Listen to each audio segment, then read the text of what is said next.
students, today we'll be continuing chapter 1, Science Standard 9, part 4. In the earlier sessions, we have already discussed about solid state of matter, liquid state of matter. Today we'll be discussing about gaseous state of matter. Okay, to begin with, gases are highly compressible. We have already studied about what does compressible means. Compressible मतलब जिसको easily press कर सकते हैं, compress ये है। इसको मैंने पहले भी बताया, सॉलिड कंप्रेसिबल नहीं होते, सॉलिड हम इसको दबा नहीं पा रहे, कॉम्प्रेस नहीं कर पा रहे, लेकिन गैसेस को हम इजीली कॉम्प्रेस कर पाते हैं, मतलब बड़ी से चीज को हम दबा सकते हैं, कॉम्प्रेस कर पाते हैं। तो जो गैसेस होते हैं वो हाईली कॉम्प्रेसिबल होते हैं, बहुत ज्यादा कॉम्प्रेसिबल होते हैं। अब अपन एलपीजी यूज करते हैं, जो घर में अपन गैस यूज करते हैं फॉर कुकिंग के लिए जो गैस होती है वो कौन सी गैस होती है? एलपीजी। अपन सबको एलपीजी का फुल फॉर्म पता है, लिक्विफाइड पेट्रोलियम गैस। तो ये जो एलपीजी गैस होती है कुकिंग के लिए सिलेंडर्स में आती है, तो ये भी गैस को कैसे करते हैं? कॉम्प्रेस करके सिलेंडर में डाल देते हैं। गैसेस तो बहुत लार्ज वॉल्यूम होती है, उसको कॉम्प्रेस करके सिलेंडर में डाल देते हैं। फिर जो हॉस्पिटल्स में ऑक्सीजन चाहिए होता है पेशेंट्स को, ऑक्सीजन सिलेंडर्स जो आते हैं, तो वो ऑक्सीजन भी जो यूज होता है हॉस्पिटल में उसको भी कॉम्प्रेस करा जाता है। उसके बाद अपन को पता है सीएनजी, कॉम्प्रेस नेचुरल गैस। जो सीएनजी आजकल गाड़ियों में बहुत चलता है, व्हीकल सीएनजी की व्हीकल्स होती है, सीएनजी फ्यूल की तरह यूज होता है, राइट। तो सीएनजी, एलपीजी और ये जो ऑक्सीजन सिलेंडर्स हम हॉस्पिटल्स में यूज करते हैं, तो ये सब क्या है? ये सब गैसेस का कॉम्प्रेस्ड फॉर्म है, ठीक है। अब ये जो गैसेस होती है इतनी हाईली कॉम्प्रेसिबल होती है, इतना इजीली कॉम्प्रेस कर पाते हैं, इससे हम लार्ज वॉल्यूम ऑफ गैस, बहुत सारी गैसेस को भी इजीली छोटे से सिलेंडर में डाल के एक जगह से दूसरी जगह ट्रांसपोर्ट कर सकते हैं, ठीक है। तो अपन गैसियस स्टेट ऑफ मैटर पढ़ रहे। सबसे पहले अपन बोल रहे हैं कि गैसियस स्टेट हाईली कॉम्प्रेसिबल होता है, हम इजीली इसको जितना चाहे उतना कॉम्प्रेस, ज्यादा से ज्यादा उसको हम कॉम्प्रेस कर सकते हैं, राइट। फिर अपन को पता है जो एलपीजी जो घर पे खाना बनाने के लिए यूज होता है, फिर जो सीएनजी जो गाड़ियों में एज अ फ्यूल यूज होता है, व्हीकल्स में यूज होता है, फिर जो ऑक्सीजन सिलेंडर्स यूज होते हैं हॉस्पिटल में, ये सब क्या है? ये गैसेस को कॉम्प्रेस करके ही सप्लाई किया जाता है। अभी गैसेस इतनी ज्यादा कॉम्प्रेसिबल है, हाईली कॉम्प्रेसिबल है, इसका फायदा अपन को ये होता है कि हम लार्ज अमाउंट ऑफ गैस, बहुत सारी गैस को भी कॉम्प्रेस करके एक छोटे से सिलेंडर में डाल के इजिली इधर से उधर ट्रांसपोर्ट कर सकते हैं। क्लियर? एक बार बोर्ड पे ध्यान दो। अपन पढ़ रहे गैसियस स्टेट ऑफ मैटर। तो सबसे पहला कैरेक्टरिस्टिक ऐसे आप एक्सप्लेन यू, हाईली कॉम्प्रेसिबल, बहुत कॉम्प्रेसिबल है। LPG which is use at home for cooking, LPG घर पे यूज होता है फॉर कुकिंग। एलपीजी का full form liquefied petroleum gas. या तो oxygen in cylinder in hospital are compress gas. जो ऑक्सीजन सिलेंडर्स आते हैं, ऑक्सीजन को जो सिलेंडर में डाल देते हैं हॉस्पिटल में, वो भी कैसी गैस होती है? कॉम्प्रेस्ड गैस, गैस को कॉम्प्रेस कर देते हैं। व्हीकल सीएनजी में, जो सीएनजी यूज होता है व्हीकल में, कॉम्प्रेस नेचुरल गैस। ये तीन आपको खाली एग्जाम्पल बताया कि गैसेस को कैसे कॉम्प्रेस करके हम लोग डेली लाइफ में यूज करते हैं। This is due to high compressibility. इतनी कॉम्प्रेसिबिलिटी के कारण large volume of gas can be compressed into a small container। बहुत ज्यादा गैस को भी, लार्ज वॉल्यूम ऑफ गैस को भी हम एक छोटे से छोटे कंटेनर में कंप्रेस कर सकते हैं और एक जगह से दूसरी जगह इजीली ट्रांसपोर्ट भी कर सकते हैं। क्लियर? ओके, आगे नेक्स्ट पॉइंट। जब किचन में कुछ बहुत ज्यादा डिलिशियस चीज बन रही होती है और अपन घर पे आते हैं, अपनी मम्मा कुछ बना रहे होते हैं, तब हमको स्मेल आ जाती है। अपन बोलते हैं आज आप ये बना रहे हो ना, उसकी स्मेल आ रही है। अपन ने सबने ये फेनोमेनन ऑब्जर्व किया होगा कि किचन में कुछ बहुत ही डिलिशियस कुछ बनता है तो उसकी जो स्मेल आती है अपन को दूर से आ जाती है। हम किचन में एंटर नहीं करते, उससे पहले हमको घर अंदर आते से पता चल जाता है कुछ तो टेस्टी बन रहा है या ये चीज बन रही है। वो कैसे पता चलता है? अब जो फूड का अरोमा होता है उसके अंदर जो छोटे छोटे पार्टिकल्स होते हैं, जो फूड का अरोमा होता है उसके अंदर जो छोटे छोटे पार्टिकल्स होते हैं, जो फूड के अरोमा में छोटे छोटे पार्टिकल्स होते हैं, और जो एयर में पार्टिकल्स होते हैं वो दोनों एक दूसरे में कैसे हो जाते हैं? डिफ्यूजन मतलब इंटरमिंगलिंग ऑफ पार्टिकल्स और टू और मोर मैटर। तो क्या होता है, जो फूड के एरोमा के पार्टिकल्स है और जो गैस है एनवायरमेंट में गैस है, एयर है, एयर और इन दोनों के पार्टिकल डिफ्यूज हो जाते हैं, एक दूसरे में मिक्स हो जाते हैं। तो अब जो भी गैस एयर है इन द एटमोस्फियर, उसमें किसका अरोमा आ गया? फूड का अरोमा आ गया, और वो धीरे धीरे ट्रैवल करते करते अपने नाक तक पहुंच जाता है, अपने नॉस्ट्रल्स तक पहुंच जाता है। वापस समझा रहे, एक बार अच्छे से सुनना। बोला कि अगर कुछ डिलिशियस सा कुक किया हो तो उसका जो फ्रेग्रेंस है, उसकी जो स्मेल है, वो अपन को दूर से मतलब किचन में एंटर करने से पहले आ जाती है। ऐसा क्यों? तो बोला है जो भी फूड का अरोमा है उसके अंदर जो पार्टिकल्स है और जो एयर में पार्टिकल्स है, फूड के अरोमा के पार्टिकल्स और जो एयर के पार्टिकल्स एक दूसरे में डिफ्यूज हो जाते हैं। तो अभी एयर में भी एयर और फूड के अरोमा के पार्टिकल्स डिफ्यूज हो गए, तब एयर में भी फूड का अरोमा घुस गया, फिर वो धीरे धीरे एयर ट्रैवल करते करते अपने नॉस्ट्रल्स तक पहुंचती है। क्लियर? अब सबसे ज्यादा जो डिफ्यूजन करने की कैपेबिलिटी होती है ना वो गैसेस में। सबसे इजीली डिफ्यूज कौन हो पाता है? गैसेस। अपन ने जब लिक्विड्स पढ़ा था तब अपन ने पढ़ा था लिक्विड सॉलिड के कंपैरिजन में ज्यादा इजीली डिफ्यूज होता है, लेकिन गैसेस तो लिक्विड के कंपैरिजन में भी ज्यादा इजीली डिफ्यूज होता है। मतलब सबसे फटाफट डिफ्यूज कौन होता है? गैसेस। ठीक है, गैसेस ज्यादा जल्दी एक दूसरे में इंटरमिंगल कर जाते हैं, डिफ्यूज हो जाते हैं। इसका रीजन ये है कि गैस के अंदर जो पार्टिकल्स होते हैं ना उनमें बहुत स्पेस होती है एकदम टाइटली। सॉलिड्स में कैसा होता है? एकदम कॉम्प्रेस्ड, ठीक है, टाइटली पैक्ड होते हैं, जो आजू एकदम चिपके हुए होते हैं। गैसेस में थोड़ा छोटा छोटा होता है, सॉरी लिक्विड्स में थोड़ा छोटा छोटा होता है, लेकिन गैसेस में बहुत दूर दूर पार्टिकल्स होते हैं और बहुत स्पीड में एक जगह से दूसरी जगह ट्रैवल करते हैं। इस रीजन से उसमें डिफ्यूजन ज्यादा होता है। ठीक है, बोर्ड पे ध्यान दो। We know that what is cooked in the kitchen without entering. How the smell reaches our nostril? ये क्वेश्चन है, कैसे स्मेल नोस्ट्रल तक पहुंच जाती? तो आंसर देखो, particles of aroma of food, जो फूड का अरोमा है उसके जो पार्टिकल्स है, it mixes with the particles of air. मतलब किन दो पार्टिकल्स मिक्स हो रहे हैं? एक तो पार्टिकल ऑफ एयर मिक्स हो रहा है, दूसरा particles of aroma of food. ये जो दो पार्टिकल्स है, particles of aroma of food और पार्टिकल्स ऑफ एयर, एक दूसरे में क्या हो गया? मिक्स हो गया।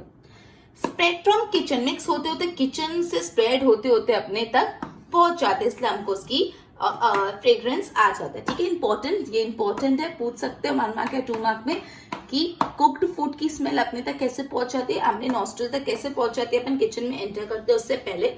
तो particles of aroma of food mixes with the particles of air and spread from kitchen and then reaches us. Next, diffusion जो है सबसे हाईएस्ट किसमें होता है? सबसे ज्यादा, मैंने अभी आपको बताया सबसे ज्यादा डिफ्यूजन गैसेस में होता है। आपको याद रखना इंपॉर्टेंट है। Due to the high speed of part, अब रीजन क्यों गैसेस में डिफ्यूजन हाईएस्ट होता है? Due to the high speed of particles की जो स्पीड होती है गैसेस बहुत तेज होती है, and large space between them. मतलब गैसेस की जो स्पीड होती है पार्टिकल्स की वो भी बहुत फास्ट होती है और बहुत ज्यादा स्पेस भी होती है उनके बीच में। इन दो रीजन के कारण जो गैसेस में डिफ्यूजन है वो हाईएस्ट होता है। आई होप इतना क्लियर हुआ। अपन गैसेस की कॉम्प्रेसिबिलिटी नेचर के बारे में पता, फिर अपन ने पढ़ा कि जो फूड की फ्रेग्रेंस है कैसे पहुंचती है। सबसे ज्यादा डिफ्यूजन तीनों स्टेट में किसमें सबसे ज्यादा होता है? गैसेस में होता है, और रीजन भी उसका अपन ने अच्छे से समझा। एक बार इतना देख के नोट्स बनाओ इसके।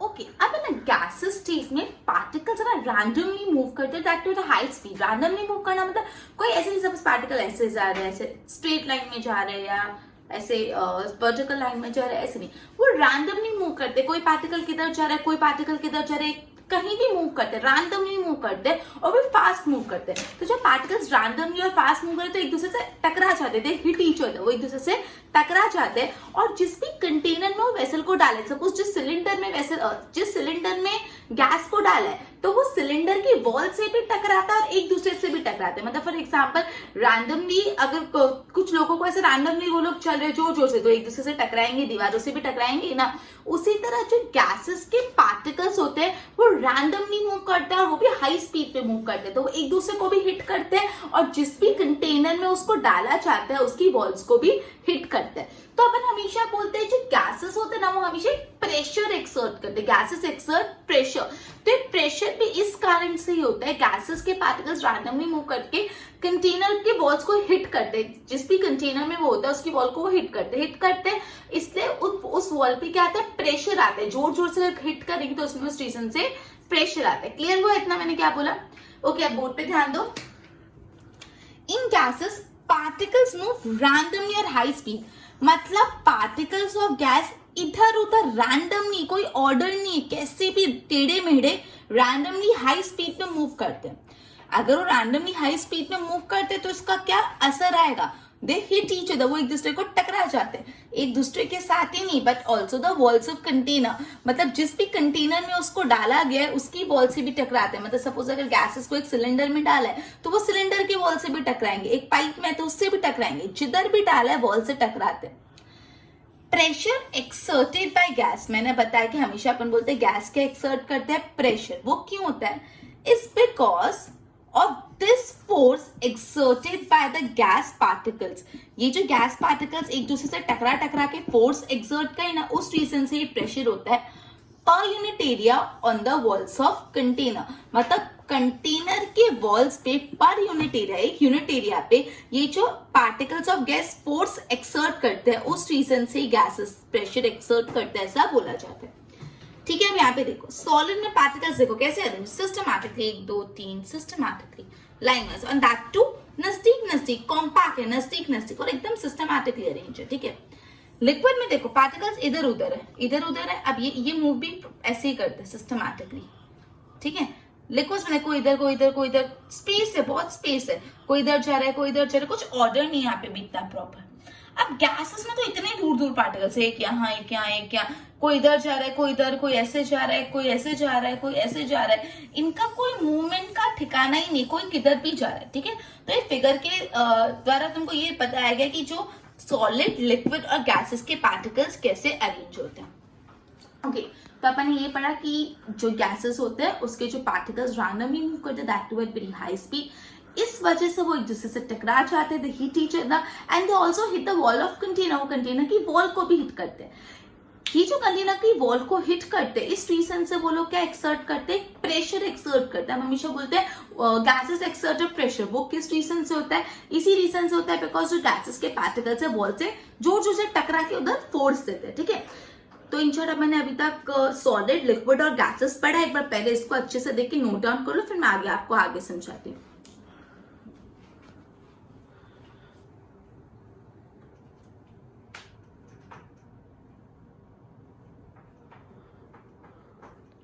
ओके, अभी अपने सॉलिड, लिक्विड और गैसेस तीनों पढ़ लिया। अब तीनों का डिफरेंशिएट पढ़ते, तीनों में क्या फर्क है। तो सबसे पहला पॉइंट, शेप। सॉलिड का शेप कैसा होता है, फिक्स्ड रहता है।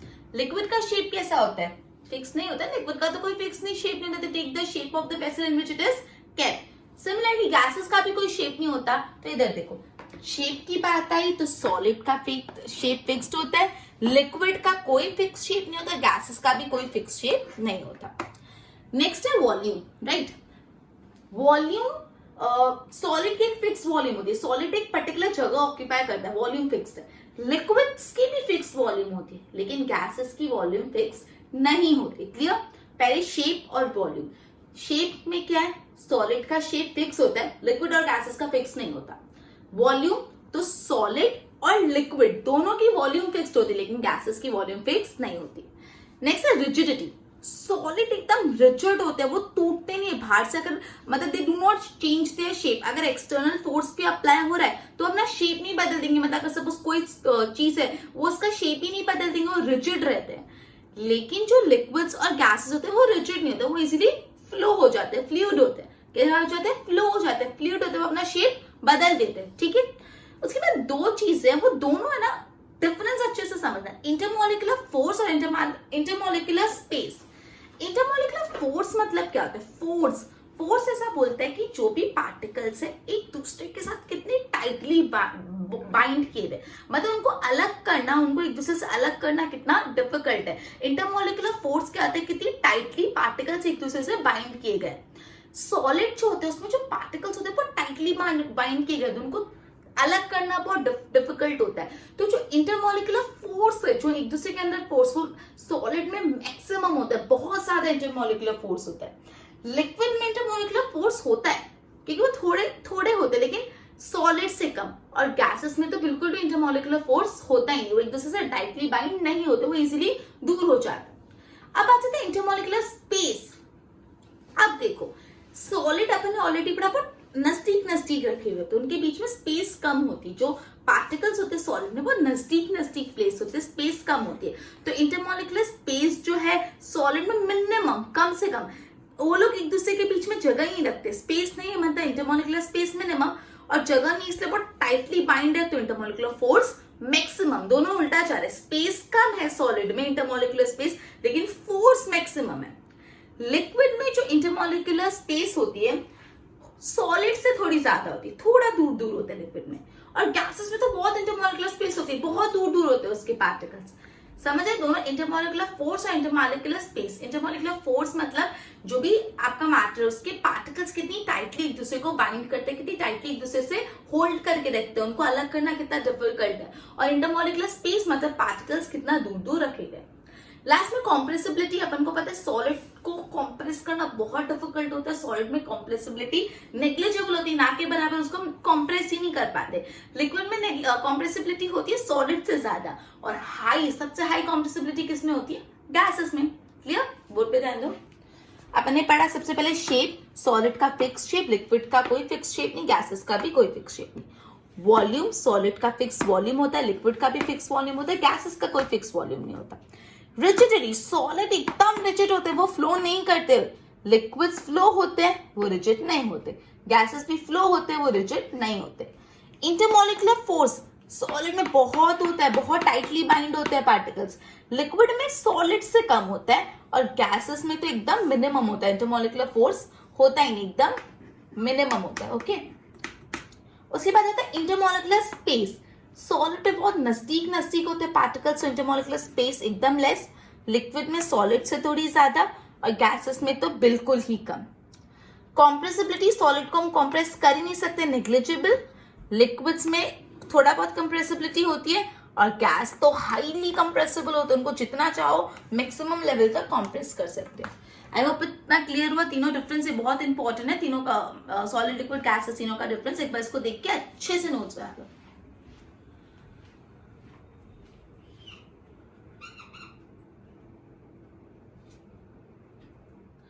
ओके, नेक्स्ट टॉपिक है can matter change their state. अपन ने पढ़ा सॉलिड, लिक्विड, गैसेस। तो क्या ये जो सॉलिड, लिक्विड, गैसेस है वो अपना स्टेट बदल सकते हैं क्या? सॉलिड से लिक्विड, लिक्विड से गैस, गैस से वापस सॉलिड, सॉलिड से लिक्विड, ऐसे चेंजेस हो सकते हैं? तो सबसे पहले अपन पढ़ते हैं जो वाटर होता है, वाटर, पानी, वो 3 स्टेट्स में एग्जिस्ट करता है। अगर पानी का सॉलिड फॉर्म को क्या बोलेंगे? आइस। बर्फ जो होती है आइस होती है, वाटर का सॉलिड फॉर्म है। वाटर का लिक्विड फॉर्म मतलब क्या? नॉर्मल जो वाटर होता है वो। और वाटर का गैसियस फॉर्म मतलब स्टीम, जो धुआं जिसको अपन बोलते हैं स्टीम। ठीक है, तो वही बोले जो वाटर है वो 3 स्टेट्स में एग्जिस्ट करता है। वाटर के सॉलिड फॉर्म को आइस बोलते हैं, वाटर के लिक्विड फॉर्म को नॉर्मल वाटर, और वाटर के गैसियस फॉर्म को हम स्टीम बोलते हैं। राइट, अब यहाँ एक एक्टिविटी है, उस एक्टिविटी में क्या किया है, एक बीकर में आइस लेनी है, उसमें एक लेबोरेटरी थर्मोमीटर जो आता है उसको डाल दो, फिर उस आइस को हीट करो। आइस धीरे धीरे हीट होते होते एक स्टेज जैसा आएगा कि वो आइस वाटर में कन्वर्ट हो जाएगी। स्टिल उसको और हीट करो, और हीट करते रहोगे तो एक स्टेज ऐसा आएगा वाटर किस में कन्वर्ट हो जाएगा? स्टीम में कन्वर्ट हो जाएगा, गैस में कन्वर्ट हो जाएगा। मतलब यहाँ पे जो सॉलिड था उसको हीट किया, उसका टेम्परेचर बढ़ाया तो वो लिक्विड में कन्वर्ट हुआ, और उसका टेम्परेचर बढ़ाया तो वो किस में कन्वर्ट हो गया? स्टीम में कन्वर्ट हो गया। ठीक है, अब जैसे सॉलिड्स का हम टेम्परेचर बढ़ा रहे, सॉलिड को हम ज्यादा हीट दे रहे, सॉलिड का जैसे टेम्परेचर इंक्रीज करे तो जो भी पार्टिकल्स की काइनेटिक एनर्जी भी इंक्रीज हो जाती है। काइनेटिक एनर्जी अपन ने ऑलरेडी डिस्कस किया। काइनेटिक एनर्जी मतलब particles of a moving, energy in moving particles. जो मूविंग पार्टिकल्स में एनर्जी होती है इसको काइनेटिक एनर्जी, कोई मूविंग बॉडी में जो एनर्जी होती है। तो जैसे ही सॉलिड का टेम्परेचर बढ़ा रहे, मतलब हम उसको हीट सप्लाई कर रहे, तो जो भी सॉलिड के पार्टिकल्स के अंदर काइनेटिक एनर्जी वो भी बढ़ जाएगी। जैसे काइनेटिक एनर्जी बढ़ेगी तो पार्टिकल्स बहुत तेजी से वाइब्रेट करने लग जाएंगे। जो पार्टिकल्स है बहुत तेजी से वाइब्रेट करने लग जाएंगे अपनी जगह में। अब वो वाइब्रेट करते करते एक स्टेज ऐसा आएगा कि जो हीट सप्लाई हो रही है वो इतनी जोरों से हीट सप्लाई हो रही है कि जो भी सॉलिड का इंटरमोलिकुलर फोर्स है वो टूट जाएगा और एक दूसरे से अलग हो जाएंगे। समझ आ रहा है? इंटरमोलिकुलर फोर्स है वो हमेशा ज्वाइंट रहता है, लेकिन इतनी हीट सप्लाई हो रही है, हीट में इतनी एनर्जी है कि उनका इंटरमोलिकुलर जो फोर्स है वो ब्रेक हो जा रहा है, वो अपनी जगह से दूर चले गए, अपनी जगह से दूर चले गए, और धीरे धीरे वो इतनी दूर चले गए कि एक ऐसा स्टेज आ गया कि वो किस में कन्वर्ट हो गए? लिक्विड में कन्वर्ट हो गए। समझ आया? एक और पूरा कंसेप्ट समझा रहे हो, अच्छे से ध्यान दो। अपन नहीं पढ़े क्या स्टेट्स ऑफ जो मैटर अपना स्टेट चेंज कर सकता है। अपन एक एक्टिविटी परफॉर्म की, एक बीकर में अपन ने आइस डाली, उसको हीट किया तो थोड़े टाइम हीट करने के बाद क्या हुआ, जो आइस है वो वाटर में कन्वर्ट हो गई। फिर उसको और हीट करते गए कंटिन्यूसली, तो ये वाटर किस में कन्वर्ट हो गया, स्टीम में कन्वर्ट हो गया, मतलब ice to water, water to steam, जब अपन ने इसको हीट किया। तो बोल रहे हैं जब भी आप सॉलिड का टेम्परेचर इंक्रीज कर रहे हो, बढ़ा रहे हो, मतलब उसको आप ज्यादा हीट सप्लाई कर रहे हो, तो जो भी सॉलिड्स के पार्टिकल के अंदर जो काइनेटिक एनर्जी है, जो मूविंग बॉडी की एनर्जी, वो बढ़ जाएगी। जैसे ही काइनेटिक एनर्जी बढ़ेगी, उसके पार्टिकल्स वाइब्रेट होने लगेंगे, मतलब पहले अपनी स्टेगनेंट पोजीशन से वो लोग वाइब्रेट होने लगेंगे। अब इतनी हीट सप्लाई होगी और हीट की इतनी एनर्जी थी कि जो उनका इंटरमोलिकुलर फोर्स था, जो वो जॉइंट थे, साथ में थे, वो धीरे धीरे अपना फोर्स तोड़ के अपनी जगह से अलग होते गए, अपनी जगह छोड़ते गए, और एक ऐसा स्टेज आ गया कि वो सॉलिड से कौन से फॉर्म में कन्वर्ट हो गए, लिक्विड फॉर्म में कन्वर्ट हो गए। क्लियर हुआ इतना? एक बार बोर्ड पे ध्यान दो। अपन पढ़ रहे can matter change the state, तो बोला है वाटर एक्सिस्ट इन 3 स्टेट। सॉलिड स्टेट में जो वाटर होता है उसको आइस बोलते हैं, लिक्विड स्टेट में जो मैटर होता है उसको वाटर, गैस स्टेट में जो होता है उसको वाटर वेपर। ये एक्टिविटी मैंने ऑलरेडी बोला, ये आइस, उसको हीट किया और यहाँ पे थर्मोमीटर अटैच कर लिया है, फिर उसको और हीट करते गए वो वाटर में कन्वर्ट हो गया, वाटर में कन्वर्ट हुआ, उसको और हीट किया तो वो किस में कन्वर्ट हो गया, गैस में कन्वर्ट हो गया। अब यहाँ पे on increasing temperature of solid, जैसे सॉलिड्स का आप टेम्परेचर बढ़ा रहे हो तो क्या होता है, सॉलिड का टेम्परेचर बढ़ाने से kinetic energy of particle increases. जैसे ही सॉलिड का टेम्परेचर बढ़ा रहे हो तो जो भी पार्टिकल्स की काइनेटिक एनर्जी वो भी इंक्रीज हो गई, बढ़ गई। अब काइनेटिक एनर्जी बढ़ी तो क्या, उसका क्या असर हुआ है, तो particles vibrate with a greater speed. Kinetic energy बढ़ने से पार्टिकल ज्यादा तेजी से वाइब्रेट होने लगे।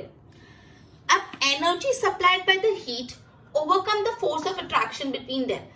जो भी हीट से एनर्जी सप्लाई हो रही है, मतलब उसको जो भी हम बंसन बर्नर से बर्न कर रहे हैं, तो जो हीट से एनर्जी सप्लाई हो रही है उसके कारण क्या ओवरकम हो रहा है, force of attraction between them. जो उनमें अट्रैक्शन है, जो एक दूसरे से, ये सपोज सॉलिड है, ये पार्टिकल्स एकदम जॉइंट है, लेकिन जैसे इसको हीट सप्लाई करे ना, तो हीट सप्लाई करने से ये एक दूसरे से धीरे धीरे दूर जाते रहेंगे, ठीक है, मतलब इनका जो इंटरमोलिकुलर फोर्स है वो दूर जाता रहेगा, अट्रैक्शन कम होता रहेगा।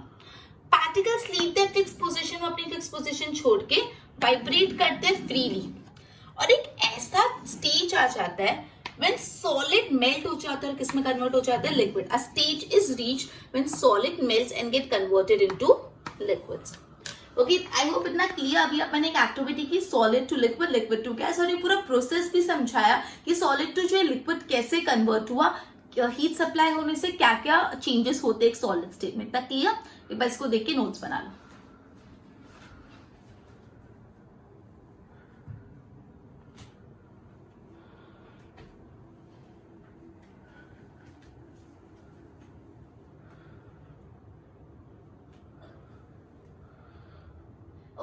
ये पढ़ा कि जो सॉलिड था वो लिक्विड में कन्वर्ट हुआ। अपन एक बीकर लिया था, बीकर में आइस डाली थी, आइस सॉलिड फॉर्म था, उसको अपन ने हीट किया था, और हीट होते होते एक टाइम ऐसा आया कि वो लिक्विड में कन्वर्ट हो गया। तो जिस टेम्परेचर पे सॉलिड मेल्ट होके लिक्विड में कन्वर्ट हो गया, उस टेम्परेचर को बोला जाता है मेल्टिंग पॉइंट।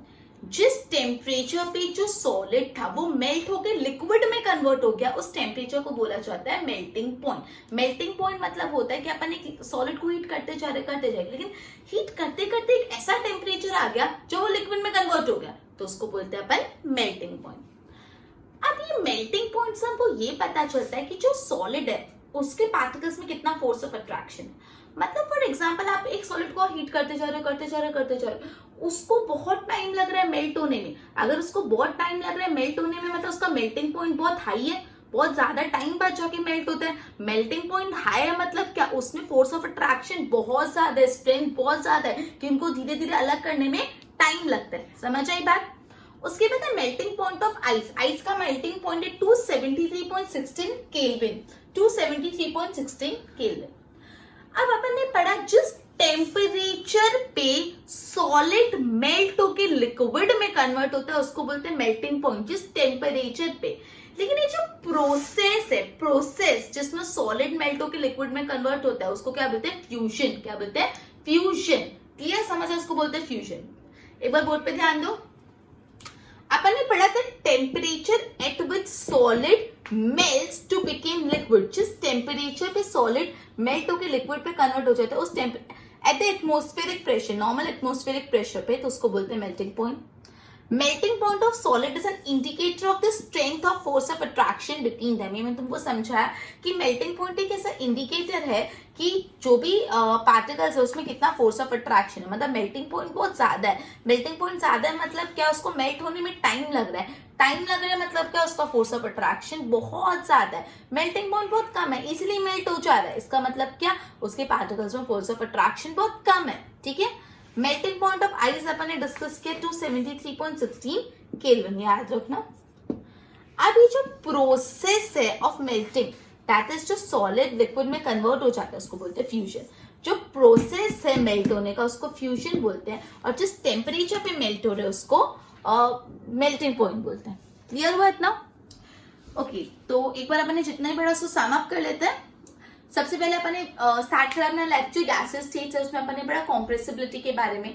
तो जो भी गैसेस होते हैं उसकी कॉम्प्रेसिबिलिटी बहुत ज्यादा होती है. अपन ने पढ़ा जो एलपीजी होता है, सीएनजी, इन सबको गैस को कॉम्प्रेस करके अलग अलग जगह पहुंचाया जाता है. गैसेस की इतनी कॉम्प्रेसिबिलिटी के कारण जो लार्ज वॉल्यूम ऑफ गैसेस को हम लोग कॉम्प्रेस करके छोटे से कंटेनर में डाल के इधर से उधर बहुत इजीली ट्रांसपोर्ट कर सकते हैं. फिर हमने पढ़ा था कि कुक्ड फूड की स्मेल अपने नाक तक बहुत इजीली पहुंच जाती है, अपने नोस्ट्रल में बहुत इजीली. किचन में घुसने से पहले अपन को पता चल जाता है कुछ डिलिशियस बना है. ठीक है. तो जो भी फूड के पार्टिकल्स का अरोमा है, सॉरी जो फूड पार्टिकल्स का जो अरोमा है, अरोमा के जो फूड पार्टिकल्स है वो एयर के फूड पार्टिकल्स के साथ डिफ्यूज हो जाते हैं और ट्रैवल करते करते अपने नोस्ट्रल तक पहुंच जाते हैं. अब जो डिफ्यूजन होता है सबसे ज्यादा किसमें होता है? गैसेस में. गैसेस बहुत इजीली एक दूसरे में डिफ्यूज हो जाती है. इसका रीजन क्या है? जो गैसेस के पार्टिकल्स है बहुत तेजी से मूव करते हैं, बहुत रैंडमली मूव करते हैं और उनमें बहुत ज्यादा स्पेस होती है. क्लियर? फिर मैंने ये पढ़ा कैन मैटर्स चेंज, फिर अपने डिफरेंशिएट करा तीनों का. फिर can matter change their state, तो अपने बोला सॉलिड फॉर्म में वाटर को आइस बोलते हैं, लिक्विड फॉर्म में वाटर, और गैसियस फॉर्म में स्टीम. फिर बोला कि आप सॉलिड को हीट करो, सॉलिड को हीट करा तो किसमें कन्वर्ट हो गया? लिक्विड में, और हीट किया तो गैसेस में. तो अपने बोला जैसे ही सॉलिड को हम हाई टेम्परेचर दे रहे हैं तो उसके पार्टिकल्स की काइनेटिक एनर्जी बढ़ गई. काइनेटिक एनर्जी बढ़ी तो वो ज्यादा तेजी से वाइब्रेट होने लगे. वो ज्यादा तेजी से वाइब्रेट होते होते अपनी जगह छोड़ के दूर होते गए और एक ऐसा स्टेट आया जब वो सॉलिड से किसमें कन्वर्ट हो गए? लिक्विड में कन्वर्ट हो गए. क्लियर हुआ था? फिर अपन ने अभी पढ़ा मेल्टिंग पॉइंट के बारे में. ठीक है. मेल्टिंग पॉइंट में अपन ने पढ़ा जिस टेम्परेचर पे सॉलिड लिक्विड में कन्वर्ट हो जाता है, सॉलिड मेल्ट हो जाता है लिक्विड में, उस टेम्परेचर को मेल्टिंग पॉइंट बोलते हैं. मेल्टिंग पॉइंट एक इंडिकेटर है जो अपन को स्ट्रेंथ बताता है फोर्स ऑफ अट्रैक्शन. ठीक है. मेल्टिंग पॉइंट अगर ज्यादा है मतलब फोर्स ऑफ अट्रैक्शन भी ज्यादा है, बहुत टाइम लग रहा है उसको मेल्ट होने में. ठीक है. कम है तो कम फोर्स ऑफ अट्रैक्शन है. फिर अपन ने पढ़ा फ्यूजन के बारे में. मतलब ये जो पूरा प्रोसेस है मेल्टिंग का, इस प्रोसेस को बोलते हैं फ्यूजन. ठीक है. अपना आज का लेक्चर यहाँ पे खत्म करते हैं. एक बार इसको देखे प्रॉपर्ली नोट्स बना लें.